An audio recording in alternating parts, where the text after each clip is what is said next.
Buenas tardes. Vengo a hacer una plática de adicciones en la adolescencia. Vengo del Centro Internacional de Estudios Superiores de Morelos. Estudio el tercer cuatrimestre de la carrera de Psicología. El profesor que nos encarga este trabajo para la materia de desarrollo humano es el doctor Javier Jaime Espinosa. El día de hoy tengo el gusto de contar con profesores y alumnos de la Facultad de Ciencias Químicas e Ingenierías. Tengo al alumno de Ingeniería Mecánica, Carlos Eduardo de Mendoza, el doctor investigador de la Facultad de Ciencias Químicas e Ingeniería, Moisés Montiel, y el estudiante de Ingeniería Industrial, Hugo López Madrigal. Tenemos el gusto de contar con nuestro camarógrafo, que es el pasante de Ingeniería Industrial, Antonio Ábalos Marentes.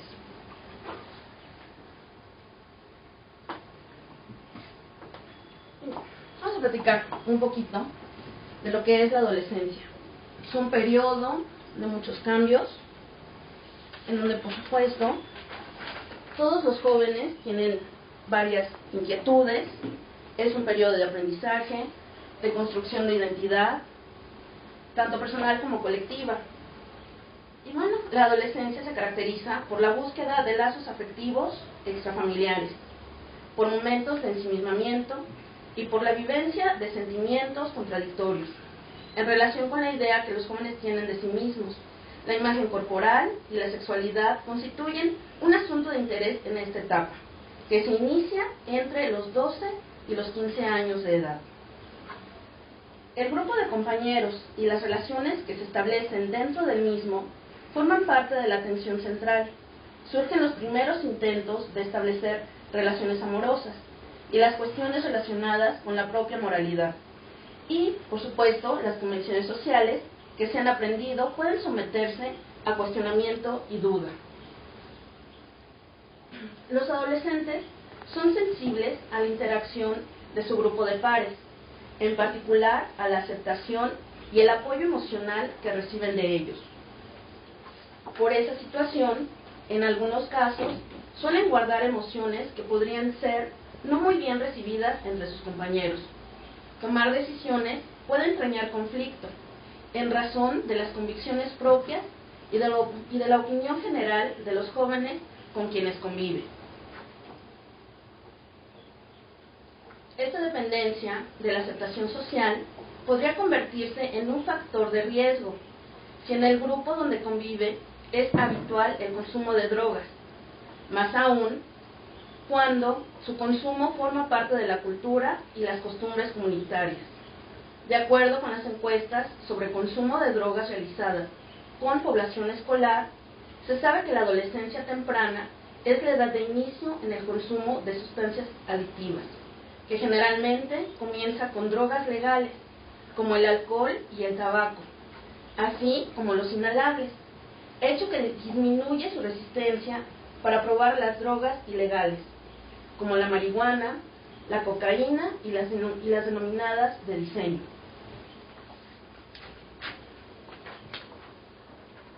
Hay evidencia de que el consumo de las llamadas drogas legales, como el tabaco y el alcohol, también ha aumentado entre los adolescentes, particularmente entre las mujeres, y que la edad de inicio para ambos sexos se ubica ya en los 12 y 13 años. El inicio del consumo de drogas legales suele ser la puerta de entrada al uso de drogas más complejas, en el 98% de los casos. Todo lo anterior se relaciona con el poco conocimiento que los jóvenes tienen en relación a los riesgos y los daños. Se hace ineludible una intervención preventiva en edades tempranas para formar individuos conscientes, con más habilidades y mecanismos de defensa ante los riesgos. De ahí la necesidad de desarrollar de manera conjunta con la Secretaría de Educación Pública y con los servicios educativos estatales un modelo de intervención temprana en los escolares del nivel básico, que a la vez que enseña a niñas y niños a conocer y detectar las aristas peligrosas de las adicciones, permita detectar a tiempo a los sujetos propensos a desarrollar una adicción, con la finalidad de realizar con ellos una intervención preventiva que detenga la progresión del problema. como vemos, es una situación bastante difícil y presente en nuestros días. Es algo que afecta a la sociedad y sobre todo que ha incrementado los niveles de delincuencia. Esto nos lleva a hablar un poco de cómo es esta transición de la salud a la adicción, para que después se vea esto revertido de la adicción a la salud. ¿Cómo vamos a atacar al enemigo? Lo primero que vamos a hacer es conocer cuál es el origen, cuál es la historia, por qué esto se ha convertido en un problema a nivel internacional que ha afectado a millones de personas, siendo que en un principio era algo que se utilizaba para llevar a cabo ritos sagrados, por supuesto, y que hoy en día es una amenaza para todos nuestros jóvenes. Vamos a hablar un poquito. Tenemos, para empezar, a los opiáceos, una de las drogas más utilizadas en la antigüedad. Es extraído de la Papaver somniferum, que es esta planta, todos la conocen, comúnmente llamada amapola. Muy bien, doctor. Es la amapola. Una planta muy bonita, moradita, y que genera muchos conflictos. Esta planta fue introducida en China por los hindúes en los años 700 a 800 después de Cristo. Este consumo empezó siendo terapéutico, también siendo ritual, pero después se convirtió en una adicción total. Tanto que hubo un problema de fumaderos de opio en el siglo XIX en Inglaterra. Yo creo que todos vieron la película de Johnny Depp, si la vieron, de Jack el Destripador. Se llamó En el Infierno. No. Ok, les platico un poquito de esto. Esta película les puede presentar lo que eran los fumaderos de opio en la Inglaterra del siglo XIX, en donde muchas personas se hicieron adictas, muchas personas murieron en estos lugares, y era algo totalmente tolerado por las autoridades, porque estaba generando demasiado dinero. Un problema que hasta la actualidad nos enfrentamos. Todos saben en dónde se consume, pero nadie hace absolutamente nada. Para el siglo XIX, del opio se sintetizan la morfina y la heroína, siendo que ya no es en su forma natural. Estos dos compuestos van a generar mayores daños a la salud. Más adelante vamos a platicar en forma específica de cada uno de estos. La droga más antigua, el alcohol. ¿Cómo sabemos de esto? Los griegos y los romanos, totalmente adictos a esta droga. Empezaron tomando vino, tenían hasta su propio dios. Para los griegos, Dionisio; para los romanos, Baco, que es como lo conocemos, una forma más común hoy en día. Grandes orgías, totalmente perdidos en la adicción, y lo que empezó también siendo un ritual, terminó convirtiéndose en un vicio. Pero sus máximas consecuencias llegaron a principios del siglo XX en Estados Unidos, cuando se prohíbe. Viene la ley seca, y esto genera grandes manifestaciones que todos querían tomar. ¿Qué es lo que se hace? Se hace ilegal su consumo, se genera una entrada extra de riqueza al país, y bueno, hasta que se ve abolida la ley seca. Otra droga más, la cocaína. ¿En dónde se da? En el Imperio Inca. Estamos hablando de Suramérica. Lo siguen utilizando hasta la fecha para las personas que van a las ruinas de Machu Picchu. Les dan a masticar una hojita de coca para que resistan los cambios de presión al momento de que hacen este viaje. En Colombia, por ejemplo, es legal, tanto que afuera de las iglesias hay señoras que tienen su mesita vendiendo cocaína y vendiendo marihuana y diciendo que es para las ruinas. Entonces, no les pude traer, lo siento, porque en el aeropuerto me hubieran detenido. Ahora, bueno, la planta de donde la extraen es la Erythrocydum coca.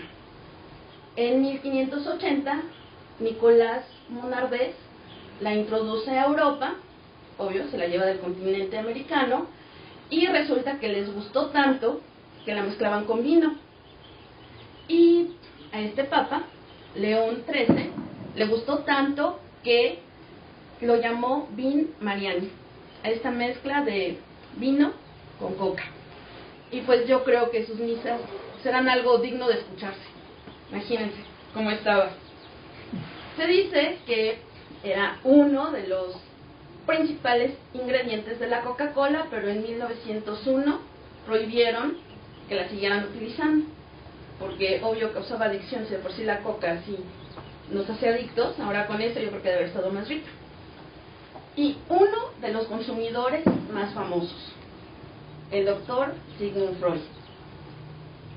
¿Sí? El doctor Sigmund Freud, él la consumía mucho. De hecho, tuvo muchos problemas nasales, afecciones nasales, por consumir esta droga.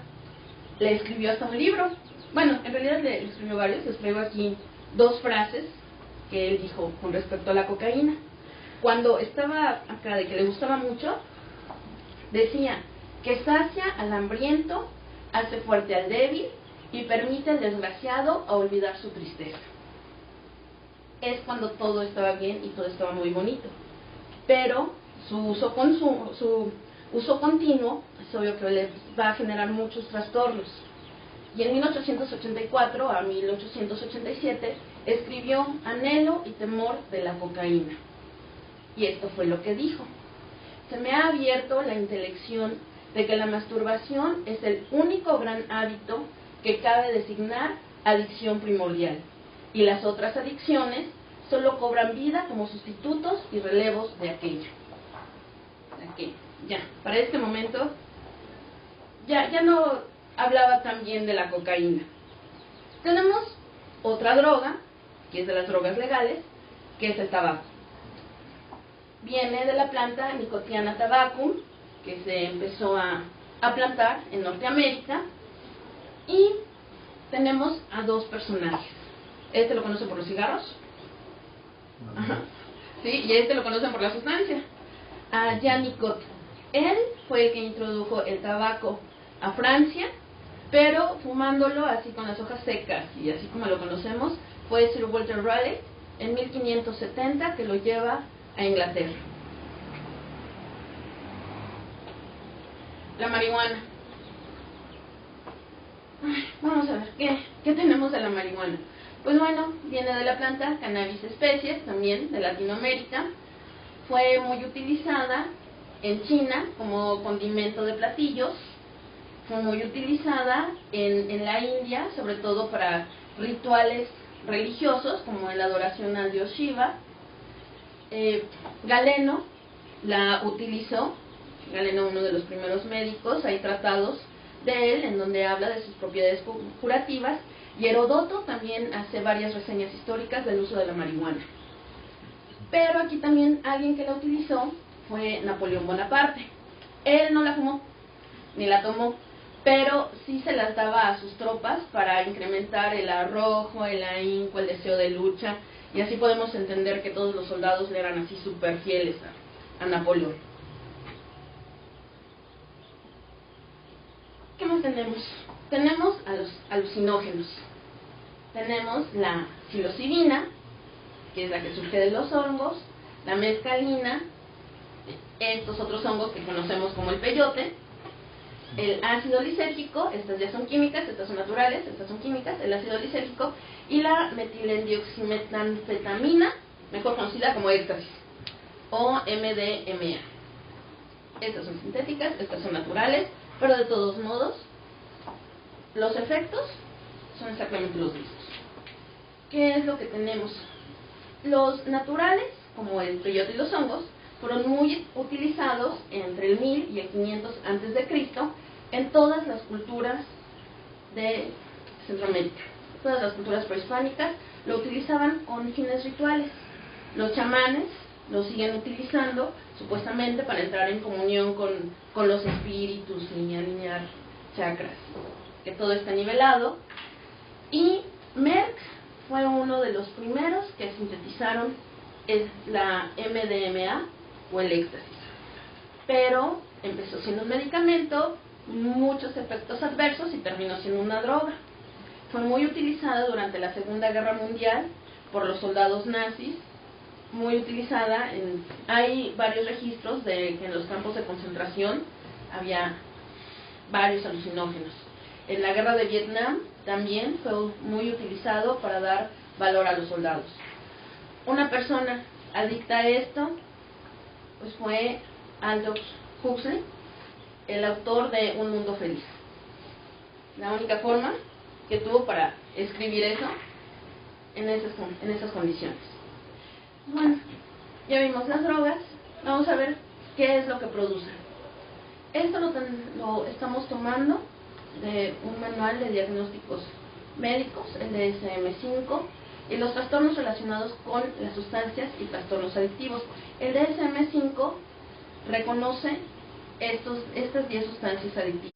Los signos o síntomas que aparecen durante o poco después del consumo de alcohol son habla pastosa, incoordinación, marcha insegura, nistagmo, alteración de la atención o de la memoria y estupor o coma.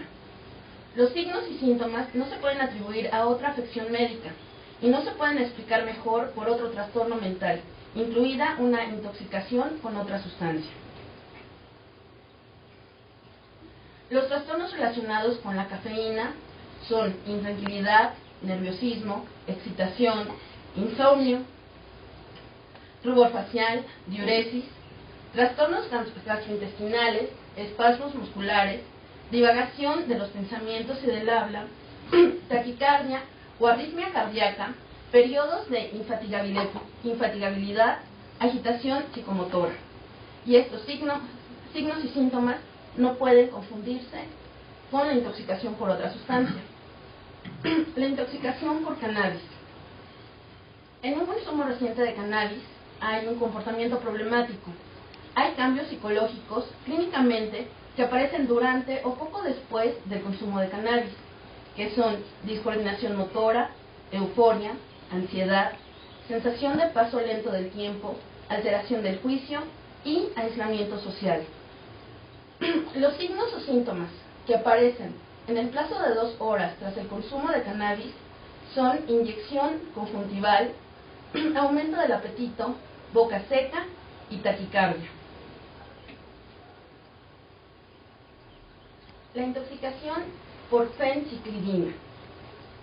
Este entra dentro de los alucinógenos, es una droga sintética y presenta cambios de comportamiento problemáticos, clínicamente significativos, que aparecen durante o poco después del consumo de fenciclidina, que son belicosidad, agresividad, impulsividad, imprevisibilidad, agitación psicomotora y juicio alterado. Los trastornos relacionados con los alucinógenos, nuevamente la intoxicación por fenciclidina, que aparecen en el plazo de 1 hora, son nistagmo vertical u horizontal, hipertensión o taquicardia, entumecimiento o reducción de la respuesta al dolor, ataxia, disartria, rigidez muscular, convulsiones o coma e hiperacusia.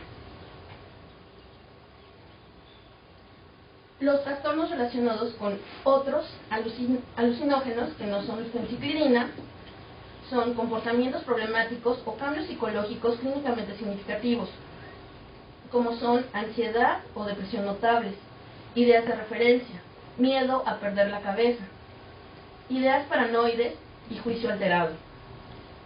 Los cambios en la percepción que suceden estando plenamente despierto y alerta son intensificación subjetiva de las percepciones, despersonalización, pérdida de contacto con la realidad, ilusiones, alucinaciones y sinestesias. Los signos o síntomas que aparecen durante o poco después de consumir cualquier alucinógeno que no sea la fenciclidina son la dilatación pupilar, taquicardia, sudoración, palpitaciones, visión borrosa, temblores e incoordinación. Los inhalantes son otro tipo más de drogas que también va a generar este tipo de problemas, como son belicosidad, agresividad, apatía y juicio alterado. Esto es cuando hay una exposición reciente y breve, intencionada o no, a sustancias inhalantes, incluidos hidrocarburos volátiles como el tolueno o la gasolina. Los signos o síntomas que aparecen durante o poco después de consumir el alucinógeno son mareos, nistagmo, incoordinación, habla pastosa, marcha insegura, aletargamiento y reducción de reflejos. Los opiáceos, estos van a traer comportamientos problemáticos y cambios psicológicos clínicamente significativos, como son la euforia inicial seguida de apatía, disforia, agitación o retrasos psicomotores, juicio alterado. Los signos o síntomas que aparecen durante o poco después del consumo de opiáceos son contracción pupilar o dilatación debida a una anoxia, somnolencia o coma, habla pastosa, deterioro de la atención o de la memoria. Los trastornos relacionados con los sedantes, hipnóticos o ansiolíticos generan comportamiento problemático o cambios psicológicos clínicamente significativos, comportamiento inapropiado sexual o agresivo, cambios de humor y juicio alterado. Los signos y síntomas que aparecen durante o poco después del consumo son habla pastosa, incoordinación, marcha insegura, nistagmo, trastorno cognitivo y estupor o coma. La intoxicación por estimulantes genera comportamiento problemático o cambios psicológicos significativos, como son la euforia, el embotamiento afectivo, los cambios en la sociabilidad, la hipervigilancia, la sensibilidad interpersonal, ansiedad, tensión o rabia, comportamientos estereotípicos y juicio alterado. También los signos y síntomas que aparecen durante o poco después del consumo de un estimulante son taquicardia o bradicardia, dilatación pupilar, tensión arterial elevada o reducida, sudoración o escalofríos, náuseas o vómitos, pérdida de peso, agitación o retrasos psicomotores, debilidad muscular, depresión respiratoria, dolor torácico o arritmias cardíacas, confusión, convulsiones, discinesias, distonías o coma. Los trastornos relacionados con la abstinencia de tabaco. Una vez que ya son adictos, pueden llegar a tener este problema si tienen un cese brusco o reducción de la cantidad de tabaco consumido seguido en las 24 horas siguientes, que son irritabilidad, frustración o rabia, ansiedad, dificultad para concentrarse, aumento del apetito, intranquilidad, estado de ánimo deprimido e insomnio. Todos estos problemas de salud, como son las adicciones y el consumo de todas las sustancias que acabamos de ver, nos van a generar números, al final de cuentas, que están siendo monitoreados por la Organización Mundial de la Salud, la OMS. Estos son algunos de los datos que nos arrojan, donde nos dicen que según las estimaciones de las Naciones Unidas, alrededor de 185 millones de personas en el mundo, o sea, 4.5% de la población de 15 años o más, consumen drogas.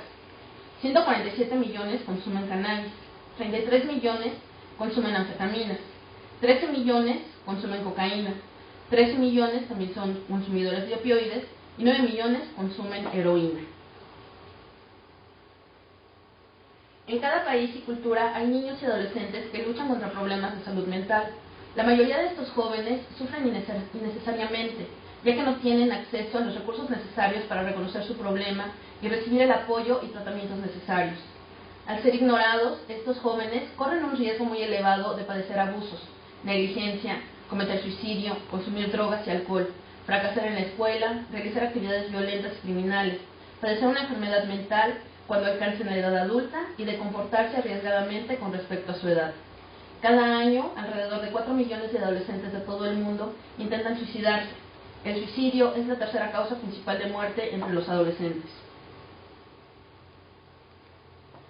Los datos internacionales que nos arroja una encuesta realizada por el Instituto Nacional de Salud Pública con respecto a los países de Europa y su comparación con México. Nosotros nos ubicamos aquí, verde, no estamos tan mal, en comparación con otros países. Por ejemplo, Estados Unidos es uno de los principales consumidores de marihuana en una población de 15 a 64 años, de cocaína, de anfetaminas y de éxtasis. Ahí anda México. Aunque se vean números muy pequeños en comparación con otros países, en realidad es un problema que nos atañe a toda la población. Aquí es en donde se ubica México con relación a otros países de América. Estamos aquí, nuevamente, somos el verdecito. Y este es en el consumo de marihuana, en el consumo de cocaína, en el consumo de anfetaminas y en el consumo de éxtasis. Como que el éxtasis es lo que no les gusta aquí mucho en México. Las estadísticas nacionales. Estos son datos reportados por el Instituto Nacional de Estadística y Geografía.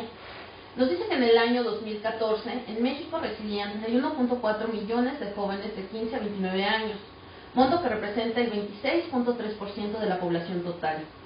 12 de cada 100 jóvenes que tuvieron un accidente de tránsito en 2012 estaban bajo los efectos del alcohol.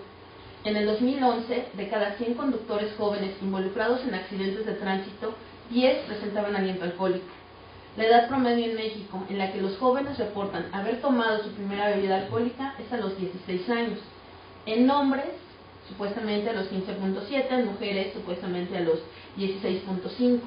El problema que yo puedo ver aquí reflejado es que muchos de estos jóvenes encuestados pudieron haber mentido con relación a ese dato, porque por desgracia se puede ver a niños más pequeños, secundaria, 12, 13 años, tomando bebidas alcohólicas.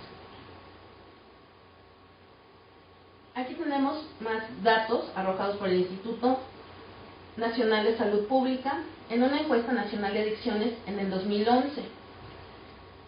Hablamos de la edad de inicio en el consumo de alcohol y andamos con un porcentaje bastante alto de 17 años o menos en hombres, que son 56.8%, en mujeres es algo menor, es un 38.9%, pero en comparación a los datos reportados a edades mayores es algo realmente alarmante porque aún no han alcanzado siquiera la mayoría de edad.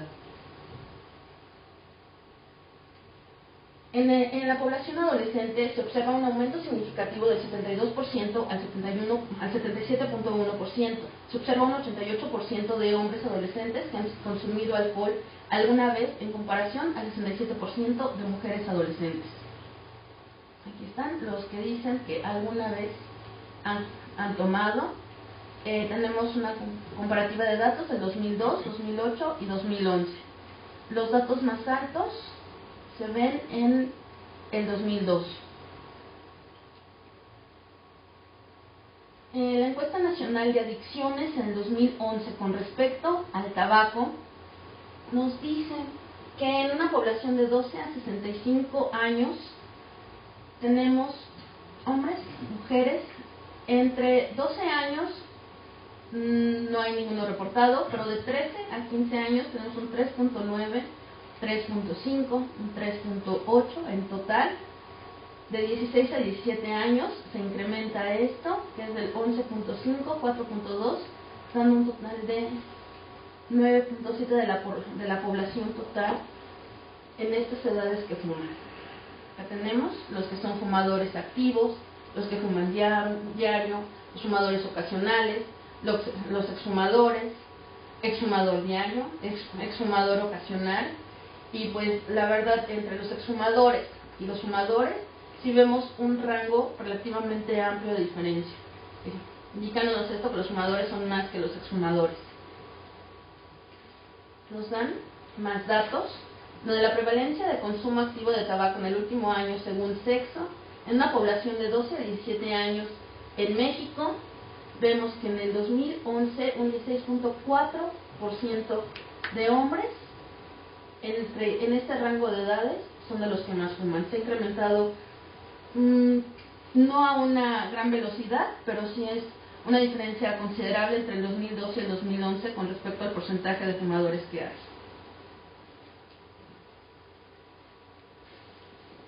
Otras sustancias adictivas, como son la marihuana, la cocaína. La encuesta nacional de adicciones de 2011 nos indica que estas sustancias también se han consumido en nuestro país, como son la marihuana, la cocaína, varias drogas ilegales y cualquier otro tipo de droga, ya sea legal o ilegal. En hombres y en mujeres vemos una diferencia bastante considerable con respecto al consumo, siendo esta mayor en hombres que en mujeres. La tendencia de consumo de drogas en el último año en una población total de 12 a 17 años, vemos aquí cuál es la tendencia. En la zona norte hay un mayor consumo de drogas que en la zona centro, la zona sur y a nivel nacional. El estado de Morelos pertenece a la zona centro. Y vemos que aquí que el mayor consumo de drogas se vio en el año 2008, en comparación al 2002, y ahorita para el 2011 está bajando. Los datos más recientes no tenemos, esta fue la última encuesta realizada por el Instituto Nacional de Salud Pública. Esperemos que en estos años siga bajando esta tendencia al consumo de drogas. Los resultados indican que la prevención ha ayudado a evitar que se consuman drogas, señalando también que deben incrementarse las opciones y programas de prevención fuera del ámbito escolar. Aquí hay varias variables que son factores asociados al consumo de drogas en adolescentes de 12 y 17 años. Se ven por zonas y los que no están expuestos a prevención, los que están expuestos a drogas, los que no estudian, los que no trabajan, la tolerancia del mejor amigo a drogas, la baja percepción de riesgo de drogas, son varios de los factores que pueden generar el consumo o no consumo de sustancias adictivas. En Morelos, son datos reportados por el Instituto Nacional de Estadística y Geografía, nos dice que en el año 2014 en Morelos residían 493,000 jóvenes de 15 a 29 años, monto que representa el 26% de la población total. Morelos tiene el primer lugar en consumo de alcohol y el séptimo sitio en consumo de tabaco. Los datos estatales, reportados por la Encuesta Nacional de Adicciones en el 2011, nos indica que el alcohol ocupa el primer lugar en consumo de drogas en el estado de Morelos. El uso de drogas en adolescentes en México. Aquí, estos fueron estudios hechos por la SEP, en donde nos indica que en secundaria y en bachillerato, el consumo de tabaco por nivel educativo se ve reflejado en el último año y en el último mes del año 2011, con un 42,9% en bachillerato y un 14,7% en secundaria. También vemos el consumo de alcohol por nivel educativo. Vemos de secundaria, el número más alto lo tenemos un 39%, del bachillerato un 66,7%. Del total de la población encuestada se ve un alto consumo de alcohol de un 84,3% en bachillerato y de un 61,4% en secundaria. Estos datos son muy significativos, sobre todo tomando en cuenta que son todos ellos menores de edad y que por lo tanto no está perfectamente regulado la venta y distribución de este tipo de sustancias. De las principales adicciones, independiente de las drogas, el alcohol y el tabaco, hay más adicciones de las cuales son víctimas los adolescentes, como por ejemplo la ludopatía, que es una adicción al juego, a los juegos de mesa, a apostar, y todo esto a muchas personas viene a alterarles la vida, ya que pueden perder grandes cantidades de dinero en varios juegos de casino. Y lo peor de todo, personas que necesitan rehabilitación, es de que lo pierden todo y siguen apostando con la ilusión de que lo van a recuperar. Otras adicciones. Hay adictos al amor. ¿Quiénes son estas personas? Las que ya no conciben una vida propia, independiente, sino que toda su vida está dependiendo de aquel por el que están sintiendo amor. Pierden totalmente su individualidad. Hay personas adictas al sexo. Esto también se ve reflejado en los adolescentes.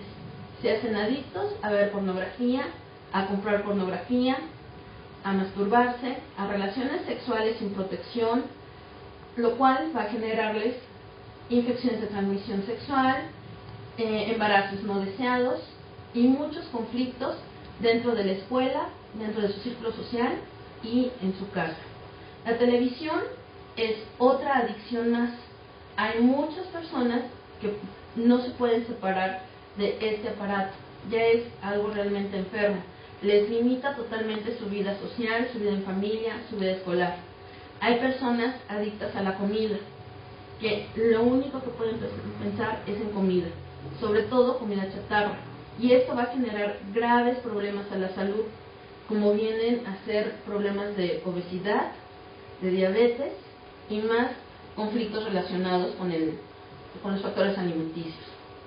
Hay quienes son adictos al trabajo, pasan todo el tiempo en su oficina y se olvidan totalmente de su vida familiar, de su vida social. Esto les va a generar demasiados problemas. Y 3 adicciones más totalmente presentes en los jóvenes: el internet, los videojuegos y la adicción a la tecnología. Esto los está despersonalizando totalmente, ya que sus relaciones ya no son 100% interpersonales, es decir, de persona a persona. Ahorita se están relacionando más mediante celular, mediante Facebook, mediante WhatsApp, y a pesar de que es todo en tiempo real, ya la interacción entre ellos es realmente mínima. Esto es algo totalmente preocupante, porque a pesar de que son herramientas básicas hoy en día en nuestros lugares de estudio o trabajo, están absorbiendo mucho tiempo.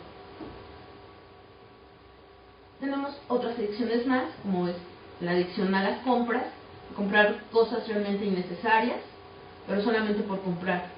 Hay también adicción a la religión, sin importar el credo o la doctrina a la que sea, a la que pertenezca la persona, puede hacerse totalmente adicta a él.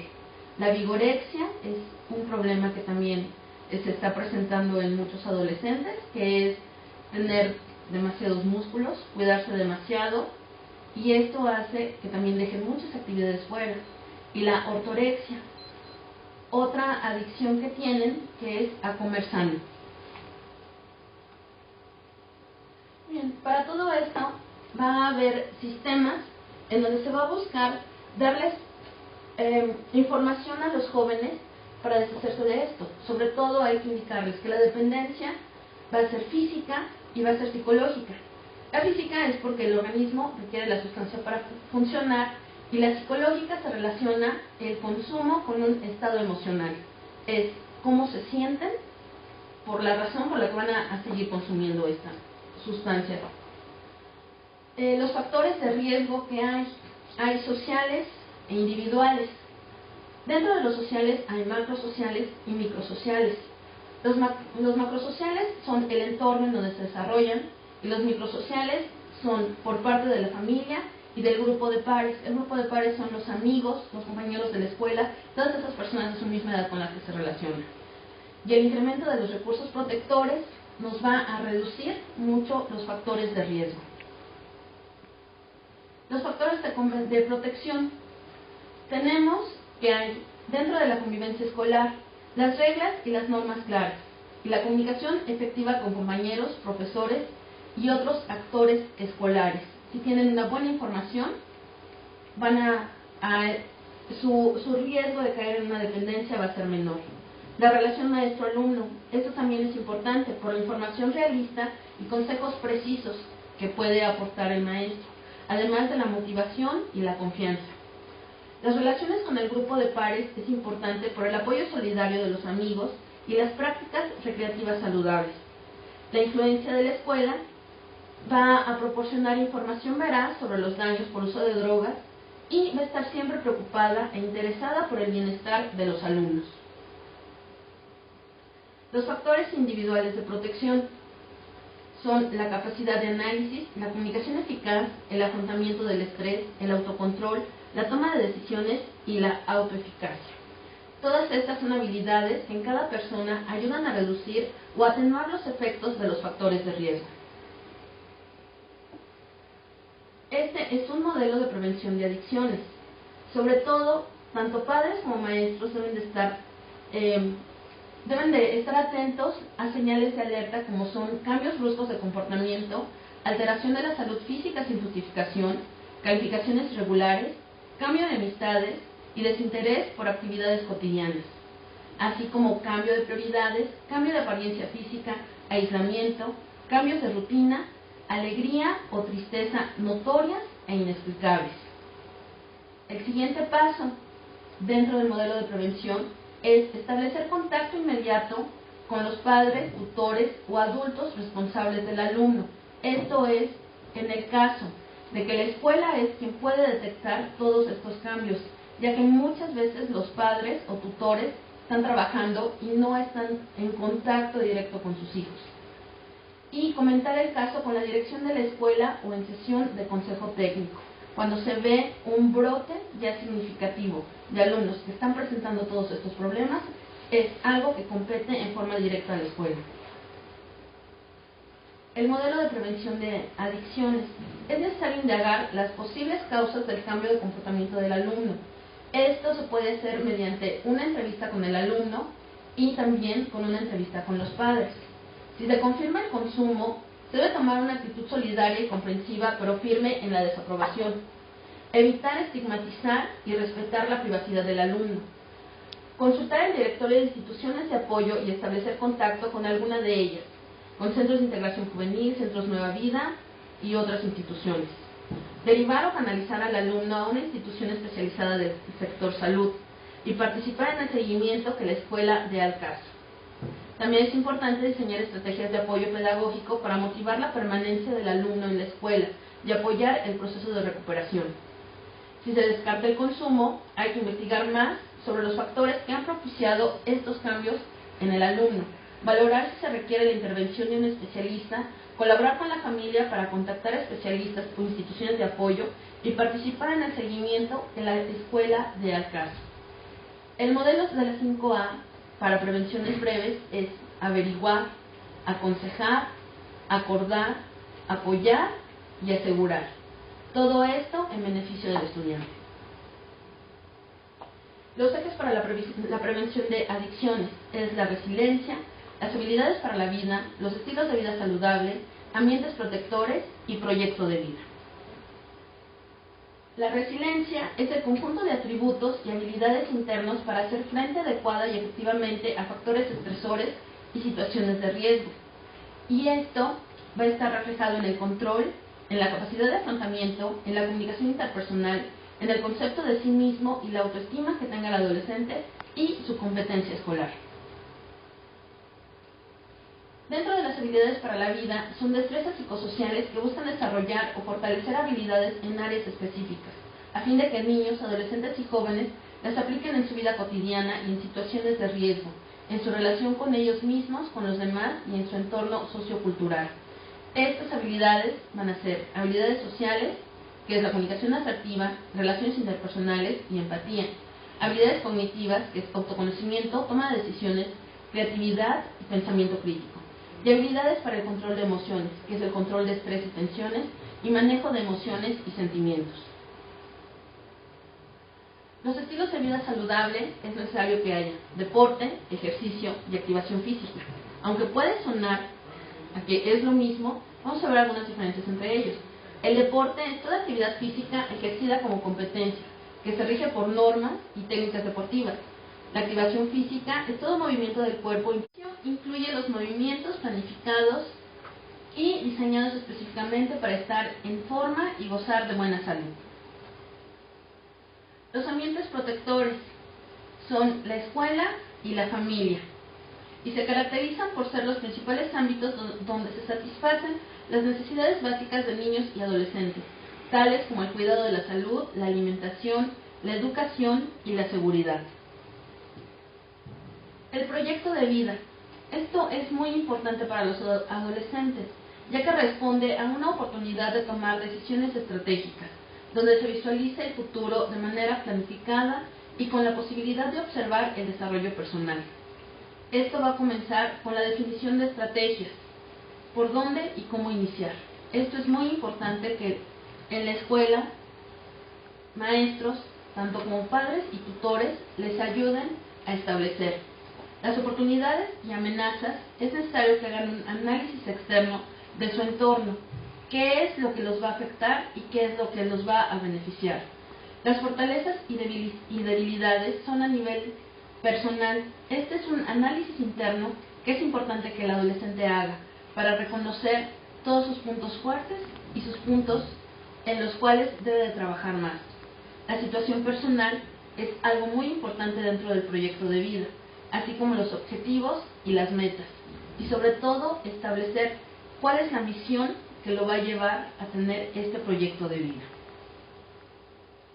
Como hemos visto, las adicciones son un problema presente en nuestros adolescentes, pero tanto maestros como padres podemos hacer mucho por ellos, sobre todo ayudarlos con este tipo de programas que van a ser un método preventivo para que los chicos no caigan en alguno de estos problemas. Y bueno, por su atención, gracias. Mis agradecimientos especiales a la Facultad de Ciencias Químicas e Ingeniería de la Universidad Autónoma del Estado de Morelos por el uso de sus instalaciones, a la Escuela de Técnicos Laboratoristas también, ya que tengo un profesor de esta escuela que nos apoyó con varias de las fotografías presentadas al inicio de estudiantes de esta escuela.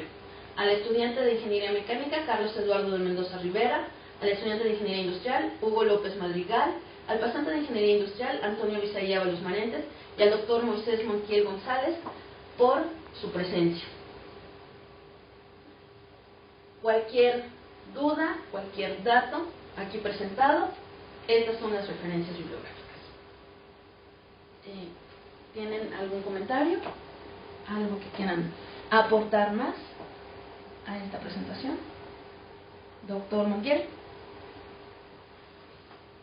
Pues en general, ¿qué recomendación daría usted respecto a un programa de prevención en un ambiente como en el que nos desarrollamos y laboramos aquí? Muy bien. La Secretaría de Educación Pública ya se ha avanzado un poco en este trabajo que usted me pregunta y han dado este manual para fortalecer la prevención de adicciones y una orientación para la prevención de adicciones en escuelas. Estos dos documentos son manuales que están ya integrados a algunos programas de la SEP. Estamos en una universidad, a cierto punto autónomo, pero no por eso dejaría de ser conveniente que escuelas como son las preparatorias 1, 2, Escuela Comunitaria de Tres Marías, Preparatoria de Fuente de Ixtla, de Tlaltizapán, la misma Escuela de Técnicos Laboratoristas, que revisaran este manual, más bien estos dos manuales, en donde se viene dando paso a paso un enfoque para prevenir cualquier tipo de adicción. Bien. Chicos, ¿algo con lo que quieran contribuir a esta presentación? Pues bueno, a mí me gustaría preguntar que, pues bueno, en el caso de uno como estudiante y que estamos en este entorno, ¿qué es lo que pasaría si una persona llegase a tener un problema de este tipo? Y bueno, pues sabemos que es muy difícil el aceptar, ¿no?, que se tiene un problema. Se podría iniciar, no sé, algún sistema de autoayuda, o sea, algo para encaminar a la persona afectada, sí, y pues bueno, dar el primer paso hacia una rehabilitación, ¿no?, ya en el caso de que ya esté inmerso en ese ámbito. Claro, esa parte es algo muy importante. Lo hablábamos, que es la relación entre pares, que es lo que les decía, de que el mismo nivel de edades que tienen los amigos van a generar el sí consumo o el no consumo de cualquier sustancia adictiva. Esto porque se da de acuerdo a las personas que lo rodean, es la cantidad de alcohol que va a tomar. usted no me va a dejar mentir. Empiezan a invitarse unos a otros y va a ser algo muy difícil que detecten a quién es el que más alcohol consume o al que más fuma. Bueno, no, lo difícil no va a ser detectarlo, porque todos lo tienen ubicado. El problema va a ser decírselo. ¿Sabes qué? Tienes un problema. Porque la primera reacción de él va a ser de, me lo estás diciendo a mí, ¿y tú cómo estás? Entonces, aquí yo creo que sería predicar con el ejemplo. Si estamos viendo a un compañero ya en esta situación tan terrible y tan difícil, lo primero que hay que hacer es dejar de invitarlo. Sí, porque al momento de invitarlo es estar al círculo y estar consumiendo. Si se está viendo que el chico ya está teniendo un problema, no vamos a llevarlo así de, ¿sabes qué? Estás mal, te voy a llevar a un centro de rehabilitación. No, yo creo que lo primero va a ser platicar con él, decirle, ya estás generando este tipo de conflictos a nivel personal y a nivel social, porque es un problema que también va a afectar a su familia, va a afectar a su grupo de amistades, pero sobre todo poner el ejemplo de que ya no te voy a invitar, ya no vamos a salir, ya no vamos a ir, mejor vamos a buscar alguna opción más saludable de convivir. Cuando ya se ve el problema muy grave, aquí en la UAM contamos con mucho apoyo. Por ejemplo, está un número de atención psicológica dentro de la universidad y está también el centro de atención médica dentro de las instalaciones, donde se puede dar mucho apoyo a estas personas que tienen el problema.